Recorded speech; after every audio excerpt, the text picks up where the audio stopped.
গতবার যে ১২ দিনের যুদ্ধটা হলো, তখন কিন্তু ইরান অনেকগুলি বিষয় থেকে শিক্ষা নেওয়া তাদের কথা।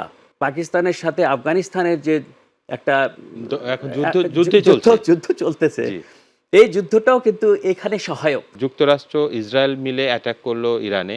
ইরান পাল্টা জবাব দিল। সেটি কিন্তু এর আগেরবারও আমরা দেখেছি। কিন্তু এবার একটি ব্যতিক্রম। সেটি হচ্ছে সরাসরি কিলিং করা হয়েছে তাদের জাতীয় নেতৃবৃন্দকে ইরানের।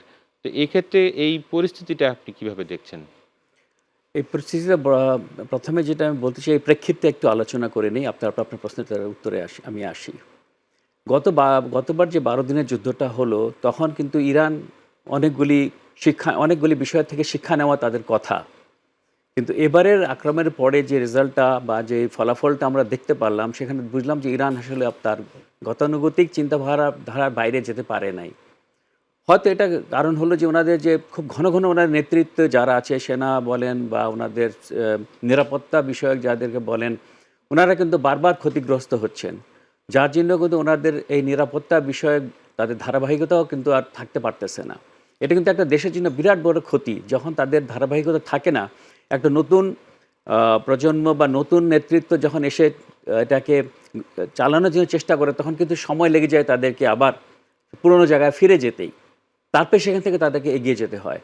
যার কারণে কিন্তু বারবার ক্ষতিগ্রস্ত হওয়াতে আপনি দেখবেন, সেই ইরাকে ক্ষতিগ্রস্ত হওয়ার থেকে শুরু করে কোথায় এসে এখন এটা ঠেকলো, এবং এই পর্যায়ে এসে ইরান কিন্তু ওই পুরানো ধাক্কাগুলি সামাল দেওয়ার আগেই আরেকটা ধাক্কা তাদের উপরে এসেছে। যার কারণে তারা কিন্তু সামরিক দিক থেকে বা তাদের নিরাপত্তার দিক থেকে অনেক পিছিয়ে গেছে। এবং এখন বর্তমানে আমেরিকা এবং ইসরায়েল মনে করছে এটা হলো তাদের জন্য মোক্ষম সময় তাদেরকে আঘাত করার জন্য। এবং তারা শুধু এবার শুধু তাই করে নাই, বরঞ্চ তারা আরও আশেপাশে কিছু ফ্ল্যাগ অপারেশনও করেছে। আমি মনে করি আমার বিশ্লেষণে যে পাকিস্তানের সাথে আফগানিস্তানের যে একটা এখন যুদ্ধই চলছে। যুদ্ধ চলতেছে, জি। এই যুদ্ধটাও কিন্তু এখানে সহায়ক।